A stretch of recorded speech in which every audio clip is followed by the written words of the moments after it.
Mereka udah pergi ya. Oke deh, aku mulai ya videonya. Halo guys, balik lagi di channel Henry in Kiwiland. Hari ini aku Indah, istrinya Henry, yang bakal take over video channelnya buat kali ini. Nah, di video ini aku mau cerita sedikit tentang pengalaman aku operasi sesar 4 kali.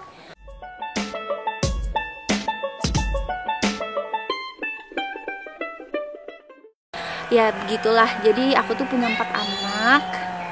Bye. Ya mereka lagi jalan-jalan guys, dan aku di sini bikin video. Oke deh, balik lagi ya ke topik ya. Jadi aku punya 4 anak dan 4-4-nya itu disesar.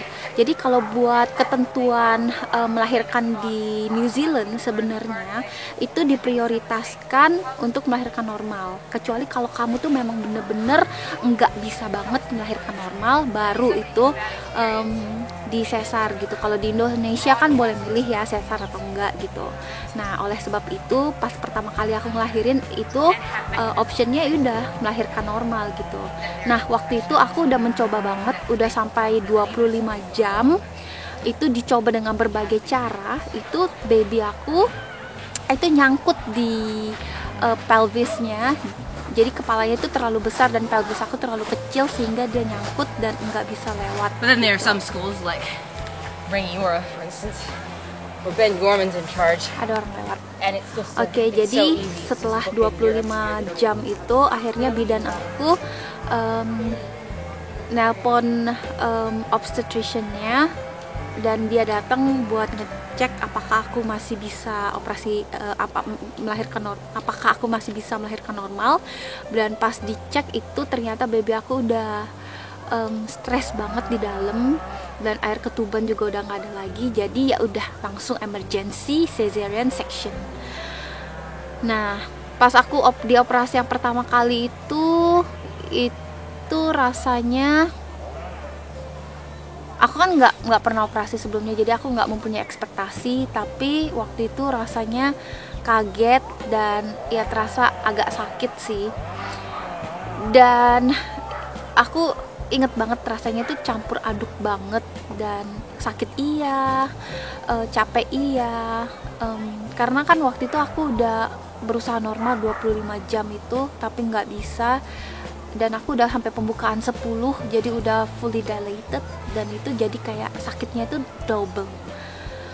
Aku ngerasain banget sampai sekarang tuh aku masih a little bit trauma gitu guys. Dan itu singkat cerita ya, itu sembuh dengan cepat dan dengan baik sekali gitu. Dan yang kedua aku milih buat dioperasi karena aku traumatik banget sama yang pertama, pelahiran yang pertama. Dan yang ketiga aku juga minta dioperasi sesar lagi, walaupun bidan aku bilang aku tuh sebenarnya bisa untuk melahirkan normal. Dan yang keempat akhirnya karena 3 kali udah operasi sesar, yang keempat ya udah langsung operasi sesar juga, dan aku minta langsung diikat, jadi udah steril. Itu kenapa aku operasi, alasan. Dan yang kedua, rumah sakit tempat aku operasi itu selalu di New Zealand. Jadi setiap kali aku melahirkan itu selalu di New Zealand. Dan rumah sakitnya enak banget, nyaman, dan juga melahirkan di sini itu gratis. Dan juga dokter-dokter dan bidannya itu semuanya itu terpercaya, dan banyak banget dari mereka itu dari Inggris atau dari, kalau Asia, dari Asian country itu biasanya dari Philippines. Dan itu bagus, setiap orang di New Zealand melahirkan di rumah sakit yang fasilitasnya itu sama. Termasuk juga waktu Prime Ministernya atau orang nomor 1 di New Zealand pada saat itu cewek namanya Jacinda Ardern, itu melahirkan itu juga mendapatkan fasilitas yang sama dengan waktu waktu aku juga ngelahirin gitu. Dan waktu aku operasi yang pertama itu luka operasinya itu cepet banget sembuh, karena aku juga waktu itu masih muda, masih 25 tahun waktu melahirkan yang pertama. Jadi waktu hari kelima itu langsung disuruh oleh bidannya itu buat plasternya itu dibuka gitu. emang sih cepet banget ya waktu itu dibukanya, tapi menurut pandangannya dia, semakin cepat plaster dibuka itu bakal semakin cepat juga lukanya itu mengering gitu. Tuh aku di sini aja ya guys, soalnya mataharinya tuh tadi tuh terlalu terang gitu pas aku taruh di sana. Oke, aku lanjut lagi ya. Jadi waktu aku operasi sesar yang pertama, luka operasi aku itu plasternya dibuka waktu baru aku 5 hari setelah melahirkan guys, dan itu dak dikduk dar, bener-bener serem banget. Dan kalau di sini itu luka operasinya plasternya itu kita buka sendiri guys. Jadi biasanya aku buka luka operasinya itu sambil mandinya air anget, jadi nggak terasa yang sakit gimana banget gitu. Dan nggak usah takut banget sih untuk buka plasternya sendiri, karena ketika luka operasi ketika kita itu dibedel gitu pas operasi, jadi saraf-saraf yang ada di perut itu tuh ada yang terputus, sehingga bekas luka operasi itu tuh akan menjadi numb atau kebas gitu, jadi nggak terasa sakitnya. Dan kalau di sini sehabis kita melahirkan sesar itu nggak dikasih obat-obatan. Jadi obat-obatan yang dikasih di sini tuh cuman penghilang rasa sakit doang. Jadi biasanya aku dikasih paracetamol atau ibuprofen, dan itu totally cuman menghilangkan rasa sakit doang. Jadi waktu itu obstetriciannya atau yang tukang bedahnya itu bilang sama aku, kalau misalnya pas dia operasi, dia kan buka ini kita kan, buka luka kita tuh sampai 6 layers. Jadi kulit kita tuh dibuka sampai 6 layer, 6 lapisan.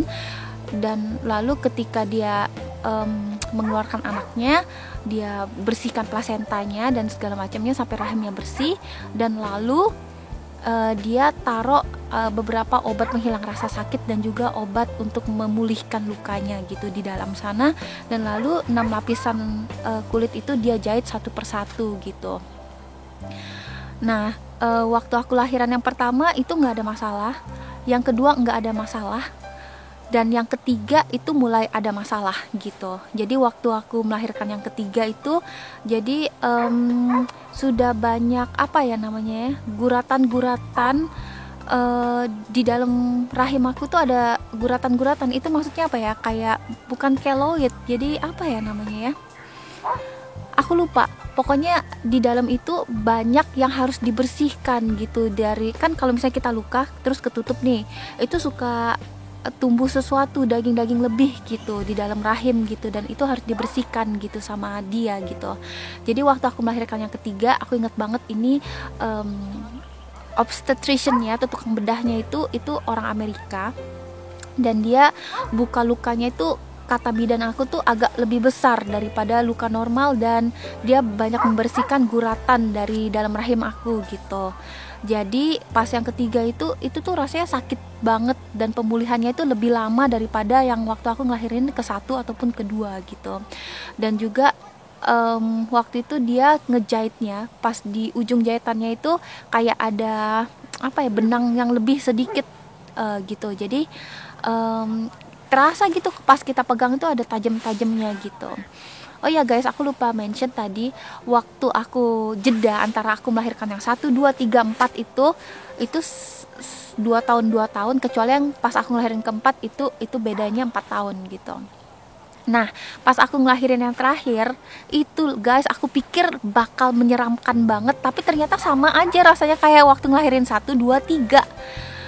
Jadi buat kalian nih yang mau operasi sesar yang keempat, jangan takut, jangan khawatir, karena resikonya sama. Setiap operasi sesar itu resikonya itu selalu sama gitu. Bahkan yang keempat itu aku nggak ngerasain sakit yang kayak yang nomor 3 gitu. Jadi halo sayang, yang ini anak aku nomor 2. Nah, jadi waktu aku ngelahirin yang ketiga, waktu aku ngelahirin yang keempat itu guys, yuk mama mau bikin video dulu ya. Waktu aku ngelahirin yang thank you. Waktu aku ngelahirin yang keempat itu, dia buka lukanya, dia selalu bukanya di tempat yang sama loh, 1, 2, 3, 4 itu dia buka lukanya kayak biasa. Dia bersihinnya tuh nggak terlalu banyak bekas-bekas luka guratan yang harus dibersihkan. Mungkin pas di nomor 3 aku udah dibersihin, jadi yang keempat ini nggak terlalu banyak lagi kerjaannya. dan pemulihannya juga sama guys, kayak nomor 1 atau 2, nomor 3 gitu.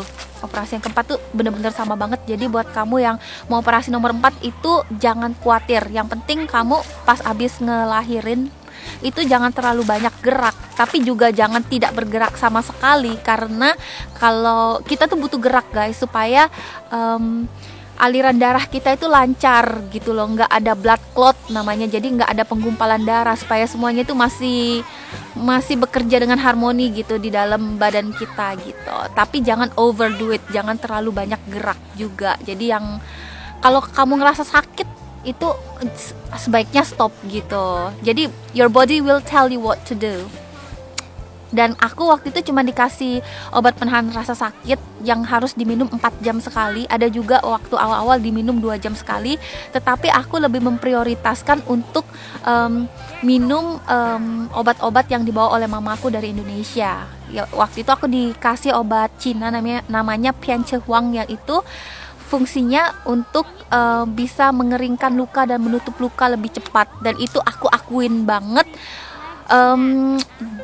Itu cepet banget pemulihannya, sampai waktu aku melahirkan yang keempat itu aku umurnya 34 tahun waktu itu. Iya, lebih cepat pokoknya dari orang yang nggak minum. Dokternya mengakui itu gitu. Jadi sebaiknya kalau kalian mau operasi juga sebaiknya minum itu. Ada mitos yang bilang bahwa kalau misalnya minum Pianchehwang itu sehabis melahirkan itu bisa mengeringkan ASI. Tetapi kalau di kasus aku itu ASI aku tetap lancarnya kayak biasa gitu. Kalau mau ASI lancar itu sebenarnya cuman harus distimulasi oleh babynya. Jadi gimana pun sakitnya, ya perjuangan seorang ibu lah ya, gimana pun kamu harus tetap ngasih baby kamu itu isep terus gitu, supaya ASInya itu lancar bisa keluar gitu. Dan kita juga harus happy, jangan stres, karena kalau misalnya kita nggak happy dan kita stres itu bisa mempengaruhi kadar ASInya. Jadi buat dari pengalaman aku nih, banyaknya ASI atau enggak itu tergantung dari kesehatan mental kita gitu. Kalau kitanya stres, kalau kitanya banyak pikiran, kalau kitanya pesimis, itu bisa ASInya produksinya bisa menurun. Tapi kalau kita happy dan optimis dan kita happy, kita mau do the best for our baby, itu pasti ASInya pasti banyak guys. Dan ingat selalu bahwa obat yang paling manjur itu adalah hati yang gembira. Jadi kalau misalnya abis melahirkan, kita harus happy, kita lihat baby kita happy, kita lihat family member kita berkeliling sekitar kita, kita lihat pasangan kita lihat suami kita happy dengan kehadiran baby kita, itu yang bikin hati kita bahagia, itu pasti kita tambah cepet deh pulihnya. Gitu aja guys. Pengalaman sesar 4 kali dari aku. Buat kalian yang mau operasi sesar ataupun mau melahirkan dengan normal, I wish you all the best. Dan jangan khawatir, pasti dilancarkan. Kita doain supaya dilancarkan. Oke, sekian dulu video dari aku. Sampai ketemu di video selanjutnya. Bye.